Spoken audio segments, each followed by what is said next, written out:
सुंदर वन के जंगल में अरीबा चिड़िया अपने दो बच्चे के साथ रहती थी। बच्चों, मैं आप लोगों के लिए जंगल में खाना तलाश करने के लिए जा रही हूँ। बताओ आज आप लोगों को क्या खाने का मन कर रहा है? मम्मा, आज मुझे अमरूद खाने का मन कर रहा है। आज आप मेरे लिए अमरूद लेकर आए। मिट्ठू बेटा, आप क्या खाओगे बताओ जरा। मम्मा, आज मैं स्ट्रॉबेरी खाऊंगा। मुझे बहुत दिनों से स्ट्रॉबेरी खाने का मन कर रहा है। लेकिन मेरे बेटे, स्ट्रॉबेरी का पेड़ तो इधर कहीं नहीं है, उसके लिए मुझे बहुत दूर जाना पड़ेगा। वैसे मैं जाती हूँ जंगल में, अगर मिल गया तो मैं आपके लिए जरूर लेकर आऊंगी। ठीक है मम्मा, लेकिन जरूर लेकर आना आप। फिर अरीबा चिड़िया जंगल में अमरूद और स्ट्रॉबेरी तलाश करने के लिए चली जाती है। अरीबा चिड़िया अमरूद के दरख्त पर जाती है तो क्या देखती है कि अमरूद के दरख्त पर तो एक भी अमरूद नहीं लगे हुए थे। अरीबा चिड़िया फिर दूसरी तरफ जाती है और वहां जाकर अमरूद ढूंढने लगती है। तभी वहां पर गोरी कौवी आती है।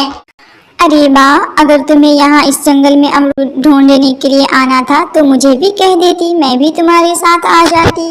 गोरी, आज मैं तो दाना ढूंढने वाली थी अपने बच्चों के लिए, लेकिन बच्चों ने फरमाइश किया है कि मुझे अमरूद और स्ट्रॉबेरी चाहिए, इसीलिए मैं आज इधर आई हूँ।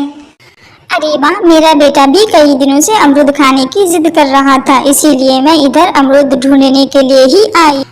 मिट्ठू और रायका दोनों अपने पास वाले जंगल में खेल रहे थे कि तभी वहाँ पे शरारती कौवा आ जाता है। कौवे कौवे, तुम कहाँ जा रहे हो? मिट्ठू, मैं अपने फ्रेंड के घर स्ट्रॉबेरी खाने जा रहा हूँ। स्ट्रॉबेरी का नाम सुनकर तो मिट्ठू के मुंह में पानी भर आता है। क्या मैं भी तुम्हारे साथ स्ट्रॉबेरी खाने तुम्हारे दोस्त के घर चलूं? कौवे प्लीज मुझे भी अपने साथ ले जाओ, मुझे स्ट्रॉबेरी खाने का बहुत मन कर रहा है। नहीं मिट्ठू भाई, मम्मा आपको बहुत मारेंगी। मम्मा जब आपके लिए स्ट्रॉबेरी लेने जंगल गई है तो वो जरूर लेकर आएंगी। आप इस कौवे के साथ मत जाओ। रायका, तुम ज्यादा मत बोलो, चुपचाप बैठ जाओ। मैं जाऊंगा तो जाऊंगा, मुझे स्ट्रॉबेरी खाने का बहुत मन कर रहा है। अगर स्ट्रॉबेरी खाना है तो चलो मेरे साथ। स्ट्रॉबेरी खाकर बहुत मजे आए। ताजा ताजा और मीठे मीठे स्ट्रॉबेरी है मेरे दोस्त के घर में। मिट्ठू अपनी बहन की बात को ना मानकर उस कौवे के साथ स्ट्रॉबेरी खाने के लिए चला जाता है। मिट्ठू, मिट्ठू भाई वापस लौट आओ, मामा आपको बहुत डांटेंगी। लेकिन मिट्ठू रायका की एक भी नहीं सुनता, वो कौवे के साथ उड़ता ही चला जाता है। अब मैं बहुत थक गया हूँ। कौवे, कहाँ है आपके दोस्त का घर? कौवे मिट्ठू को लेकर अपने साथ और आगे की तरफ चला जाता है। कौवे, तुम झूठ बोल रहे हो, यहाँ तो कोई घर नहीं दिख रहा है दूर दूर तक। ये सुनसान जगह में मुझे कहाँ लेकर आ गए हो? मिट्ठू, शायद मैं रास्ता भूल गया हूँ, आप यहीं बैठो, मैं दूसरी तरफ देख कर आता हूँ। फिर वो कौवे वहाँ से उड़ता है और दूसरे रास्ते से वापस अपने घर आ जाता है। अब मजा आएगा। मिट्ठू वहाँ बैठकर मेरे आने का इंतजार करता होगा। मिट्ठू वहाँ उस सुनसान जंगल में अकेले बैठकर उस कौवे के आने का इंतजार कर रहा था।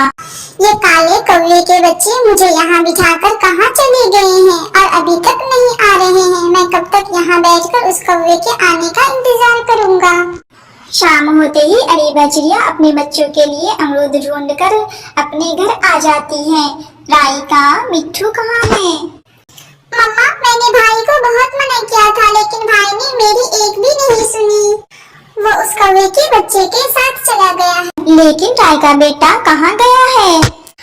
उस कौवे के दोस्त के घर स्ट्रॉबेरी खाने के लिए गया है मम्मा।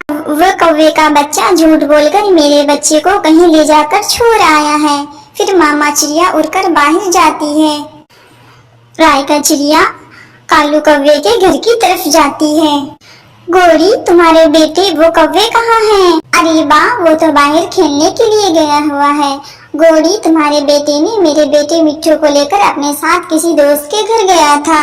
ना जाने वो मेरे बेटे को कहाँ लेकर चले गए हैं। अभी तक मेरे बेटे मेरे पास लौट कर नहीं आए हैं।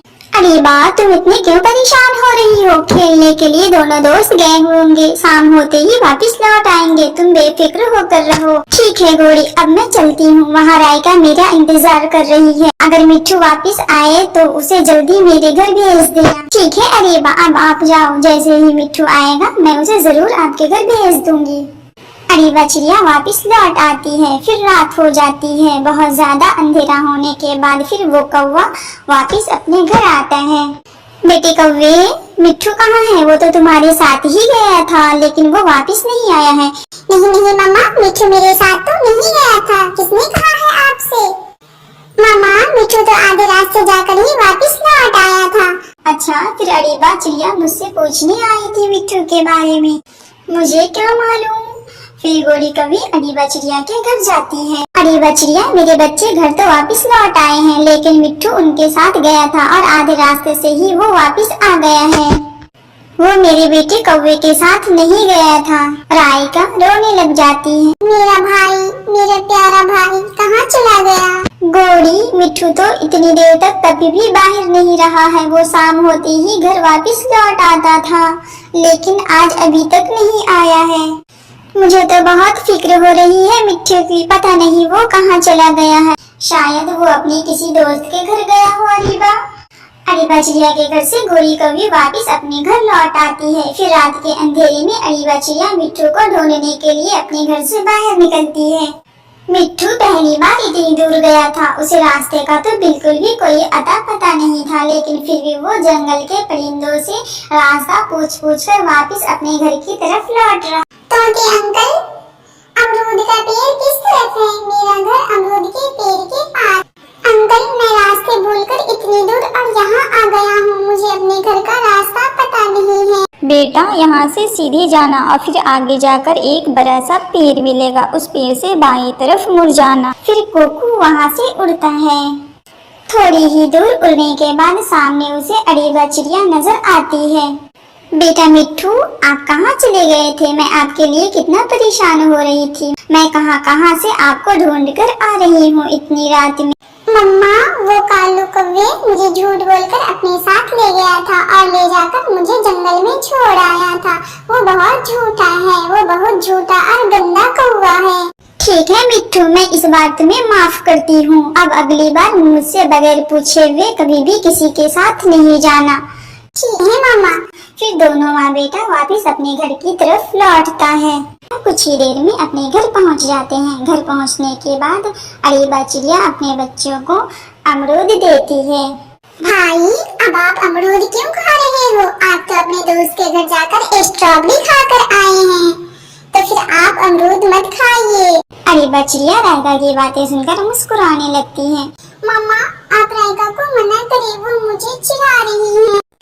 ऐसे ही कुछ दिन और गुजर जाते हैं। मिट्ठू एक दिन पेड़ पर बैठा हुआ था कि तभी वहाँ पे वो कौवा आ जाता है। मिट्ठू मिट्ठू, क्या उस दिन वाली स्ट्रॉबेरी बहुत मीठी थी? झूठे कौवे, मैं तुमसे बिल्कुल भी बात नहीं करती। तुम्हारी और हमारी दोस्ती अब खत्म हो गई है। इतना बोलकर मिट्ठू वहाँ से उड़कर चला जाता है। ये मिट्ठू का बच्चा एक ही बार में मुझसे कितना डरने लगा है। ये मुझसे अब सही से डर के मारे बात भी नहीं कर रहा है। ऐसा बोलकर कालू कौवा मिट्ठू को चिढ़ाने लगता है। फिर वो कौवे वहाँ से उड़ता है और तितलिया के पास जाता है। तितलिया फूलों पर बैठी फूलों का रस चूस रही थी। उस कौवे को शरारत सूझती है। वो तितली से कहता है, छोटी तितली, तुम्हारे बच्चे पानी में ऊपर दहल रहे हैं। छोटी तितली, जल्दी जाओ नदी के पास और अपने बच्चे को डूबने से बचा लो। ये सुनकर तितली रोने लगती है और जल्दी से उड़कर नदी पे चली जाती है। वे कौवे के बच्चे भी तितली के पीछे पीछे उड़ने लगता है। यहाँ तो कोई तितली या तितली के बच्चे नहीं हैं।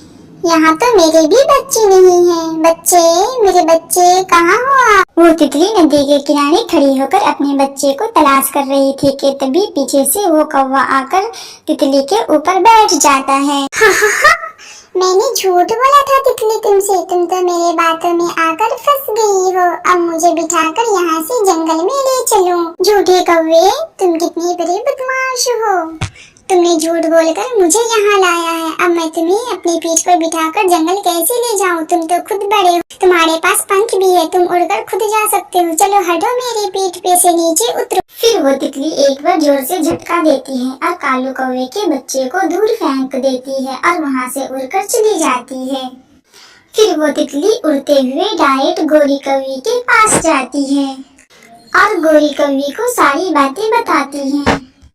कालू बेटा, आजकल तुम बहुत ज्यादा शरारतें करने लगे हो। जिधर भी मैं जाती हूँ, जिस रास्ते से गुजरती हूँ, सब मुझसे तुम्हारी शिकायतें करते हैं। तुमने उस तितली को झूठ बोलकर उसे नदी पर ले गया था और उस तितली से तुम कह रहे थे कि वो तुम्हें अपनी पीठ पे बिठाकर जंगल से लाए। बहुत मजा आया था मम्मा उस तितली के पीठ पर बैठकर सवारी करने का।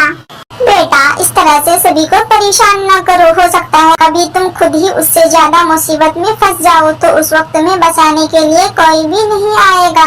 मम्मा, आप बेफिक्र रहें, मुझे कुछ नहीं होने वाला है। मैं बहुत ही निडर और होशियार, मैं सबसे डटकर मुकाबला कर लूँगा। फिर ये कहकर वो कौवे का बच्चा अपने घर से बाहर निकलता है। वहाँ वो तितली भी उसी कौवे के घर के पास फूलों पर बैठी हुई थी। वे कौवे का बच्चा जिस दिशा में जाता है, तितली भी उसके पीछे पीछे जाने लगती है। वे कौवे जाकर एक डाल पर बैठ जाता है, फिर तितली भी उसके पीछे पीछे जाकर उसी डाल पे बैठ जाती है और फिर वो तितली ऊपर से कौवे के बच्चे को धक्का देकर नीचे जमीन पर गिरा देती है। कालू कौवे, अब बताओ कितना मजा आया तुम्हें? तुमने मुझे नदी पर ले जाकर कितनी सजा किए थे, उसका मजा अब तुम चखो। ऐसे बोलकर वो तितली उस कौवे के बच्चे को कहीं कहीं मार मार कर घायल कर देती है। बचाओ मम्मा, मुझे बचाओ इस तितली से। मम्मा, ये तितली मुझे मार ही देगी। कौवे का बच्चा इस तरह से चिल्लाने लगता है और जोर जोर से अपनी माँ को बुलाने लगता है। वो तितली डंडे से मार मार कर बुरी तरह से उस कौवे के बच्चे को जख्मी करके वहीं छोड़ देती है और वहाँ से चली जाती है। मिट्ठू उसी रास्ते से जंगल में दाना तलाश करने के लिए जा रहा था। तभी वो उस कौवे के बच्चे को जख्मी जमीन पे पड़ा हुआ देखकर उस कौवे के बच्चे के पास आता है। कौवे, कालू कौवे, क्या हुआ है तुम्हें? तुम क्यों इस तरह जख्मी जमीन पे पड़े हुए हैं? मिट्ठू, मेरी माँ से जाकर कह दो कि मुझे उस तितली ने मार मार कर जख्मी कर दिया है। फिर मिट्ठू वापस काली कौवे के पास आता है। गोरी आंटी, आपके बेटे को उस तितली ने बहुत मार मार कर जख्मी कर दिया है। हाँ, क्या हुआ है मेरे बेटे को? मैंने उसे मना भी किया था कि बेटा ज्यादा इस तरह से शरारतें न करो, वरना किसी दिन वो सब मिलकर तुम्हें बहुत मारेंगे, लेकिन उसने मेरी एक भी नहीं सुनी। गोरी कौवी तेज उड़ती है और जल्दी से अपने बेटे के पास जाती है। गोरी कौवी अपने बेटे को उठाकर घर लेकर आती है। मम्मा, मुझे उस तितली ने बहुत मारा है, मुझे बहुत दर्द हो रहा है। बेटा, मैंने तुम्हें मना भी किया था कि तुम इस तरह की शरारतें ना करो, लेकिन तुम मेरी सुनते ही कहाँ हो। अब उसकी सजा भुगतो। वो भला मिट्ठू आकर मुझे बताया है, नहीं तो मुझे पता ही नहीं चलता और तुम उधर ही जंगल में पड़े रहते। मम्मा, मुझसे गलती हो गई कि मैंने आपकी बात नहीं मानी। मम्मा, मैं बहुत शर्मिंदा हूँ अपनी की हुई गलती पर। मम्मा, उस मिट्ठू के साथ मैंने बहुत गलत किया था, लेकिन फिर भी मिट्ठू ने आकर आपको मेरे बारे में बताया। वो मिट्ठू कितना अच्छा है। मम्मा, मैं प्रॉमिस करता हूँ मैं आज के बाद ऐसी कोई हरकत या गलती नहीं करूँगा। मम्मा, प्लीज मुझे माफ कर दें। ठीक है बेटा, आइंदा अपना ख्याल रख और ज्यादा बदमाशी भी नहीं करनी। फिर वो कौवे का बच्चा उस दिन से शरारतें करना छोड़ देता है और अच्छे से रहने लगता है। तो देखा बच्चों आपने, ज्यादा शरारत और बदमाशी करने के क्या नतीजे होते हैं। इसलिए हमेशा अपने से बड़ों और अपने माँ बाप की हमेशा बात माननी चाहिए।